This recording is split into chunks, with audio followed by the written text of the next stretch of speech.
Ndërkohë ka dështuar të mbahet mbledhja e Komisionit për Ekonomi, ku pritej të raporton të bordi i zyrës së regulatorit të energjisë, lidhur me vendimin për tarifat e energjisë elektrike. Dështimi erdhi për shkak të mungesës së kuorumit. Ishin deputetë të televizjes vetëvendosja ata që nuk i përgjigjen kësaj trupe në fakt, por që aty nuk munguan ata të opozitës. Por në vazhdim do të ndjekim deklaratat e këtyre të fundit.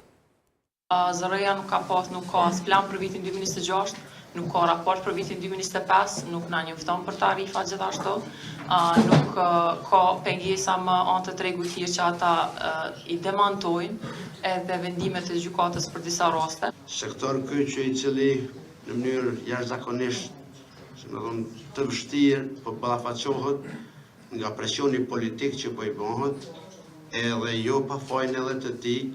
Sot ne kemi një varg pyetjesh të cilat institucionet e vendit, parlamenti, qytetarët duhet të kenë përgjigje. Ikja nga përgjegjësia, ikja nga ballafaqimi i zyrës së rregullatorit ma konfirmon ndikimin e plot politik të lëvizjes vetëvendosje të qeverisë mbi ta. Duke dikon e pyeta, thash, a janë këtu këta?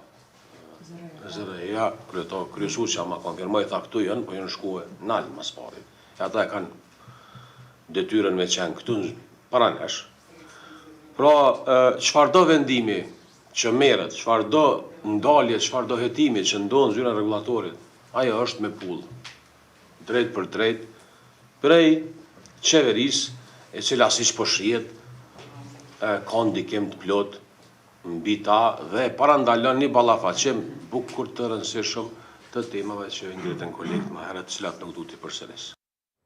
Shkojmë tani në Kuvendin e Kosovës, ku deputetët po shqyrtojnë propozim rezolutën për rritjen e çmimeve të naftës dhe mungesën e ndërhyrjes nga ana qeveritare. Seanca e kërkuar nga LDK-ja me mbështetjen e PDK-s dhe AAK-s